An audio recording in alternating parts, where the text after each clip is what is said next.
YouTube, I'm back from a little break. I had been geeking out at Anime Expo, had a lot of fun, filmed a lot of stuff that I'm probably gonna upload later onto my personal channel. But for now, let's finish off and continue with the fun stuff everybody's here for. Right now, I'm just adding a white base coat after painting the skin tone on the hands. Since I've already done that before several times, I thought it wouldn't actually be necessary to show how I did it, because it's the same thing. So I don't want to have a weird aqua color on the areas where the skin tone was painted, so I'm just gonna even that out with some white. I've started to paint the shades on the wings. They look too strong right now, but that will change in a bit.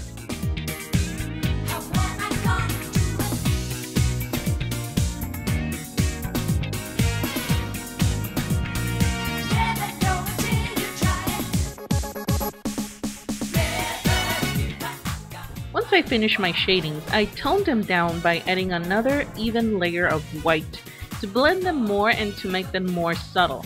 I want just light shading, so the body won't look actually purple. I wanted white and semi-purple shading.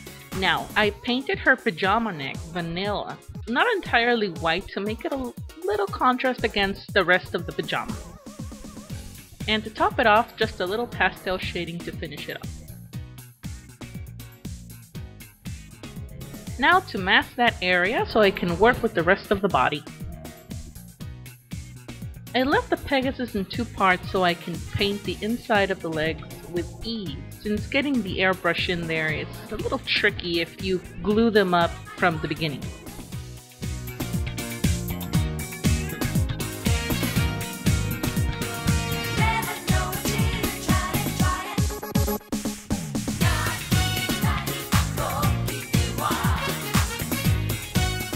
The next step is to glue the two pieces together with some drops of glue and just remove any excess with a Q-tip.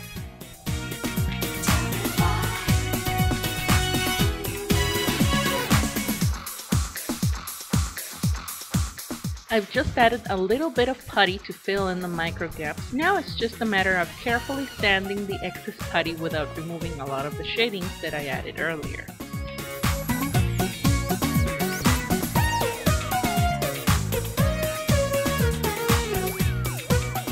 What you get is a seamless connection after you're done. This can also be applied to arms and even connecting hair on a head, so it won't have any visible seams or connections.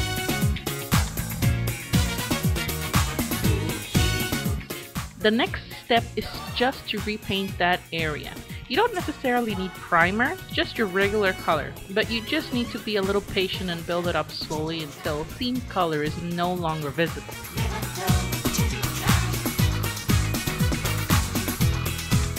The Pegasus is always illustrated as having purple shadings on the body and blue on the hair, so that's exactly what I'm gonna do.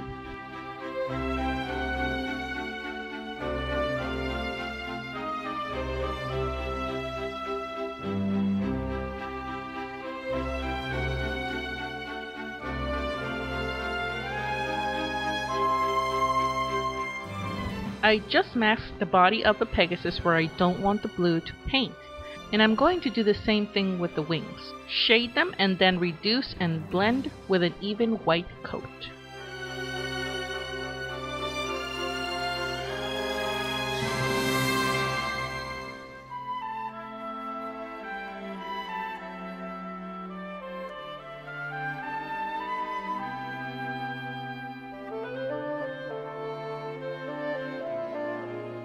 The pajama is not going to be blue or green.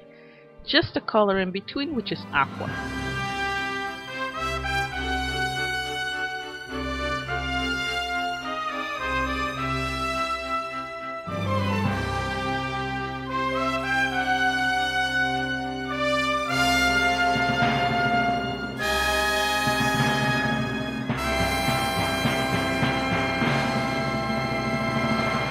I've secured her face with masking tape, so now I will start with a base coat. Kind of like a rose petal pink, not too bright.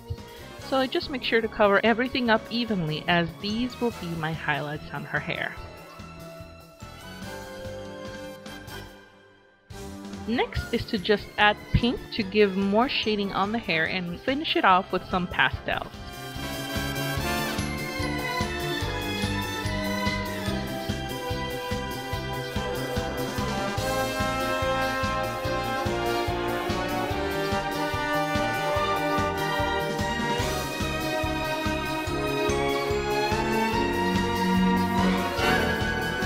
I will use pastel shadings to shade her pajamas to give it a softer look. And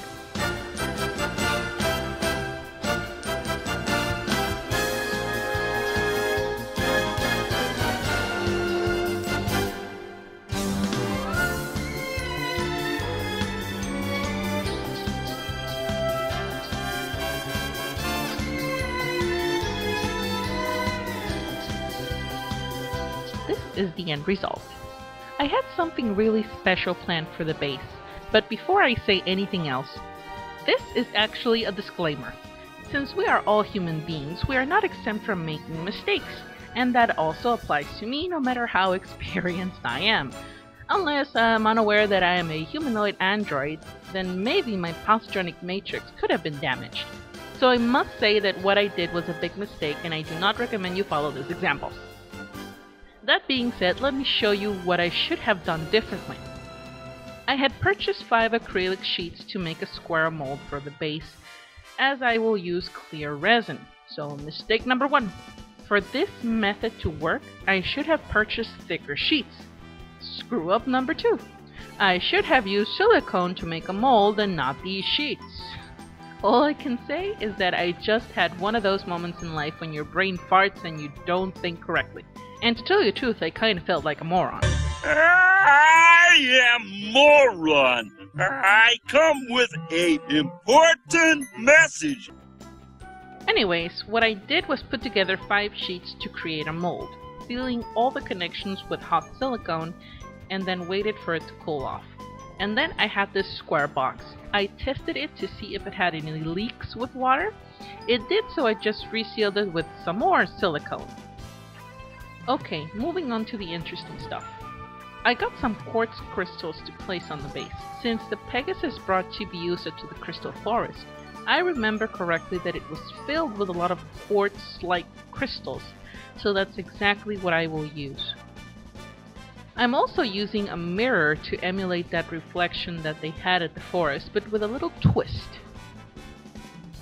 First, I'm just going to glue them onto the base with some hot silicone for temporary support, and I will place it back in the acrylic box.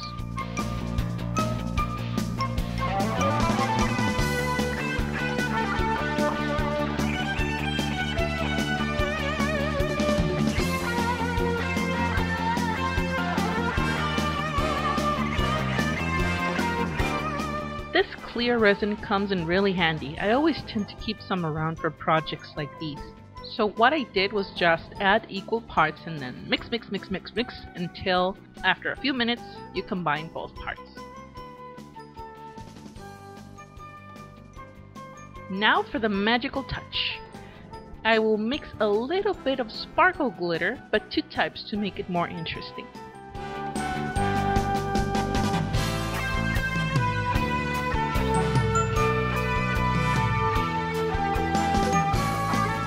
The last part is to just pour it into the box, or in this case, forget the box and do the mold, the silicone mold. So carefully avoid the crystals and let it set for 24 hours.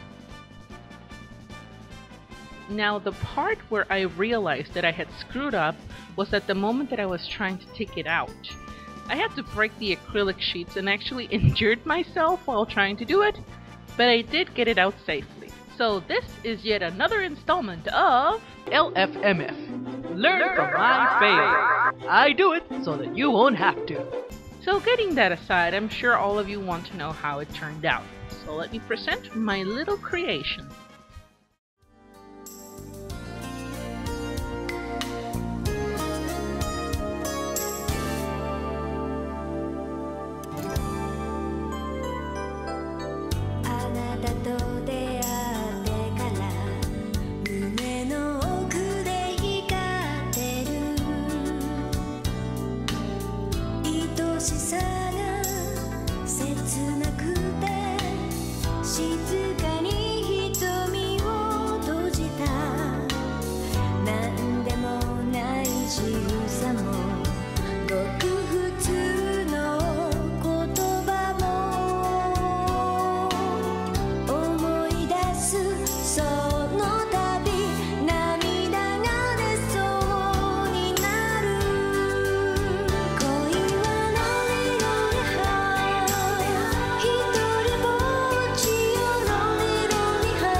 As always, I hope you enjoyed my little whip. I remind you guys that you can always catch some more stuff on my website, subscribe to my blog, and you can also like my Facebook page or just follow me on Twitter if you're not into Facebook.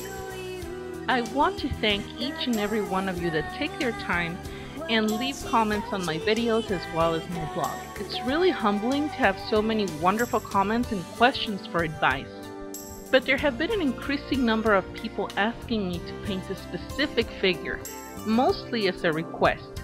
I'm not really sure how to say this without sounding rude or anything like that, but unfortunately, if I don't have that figure either in my personal collection or as a commission, I can't do any requests for something that I don't have.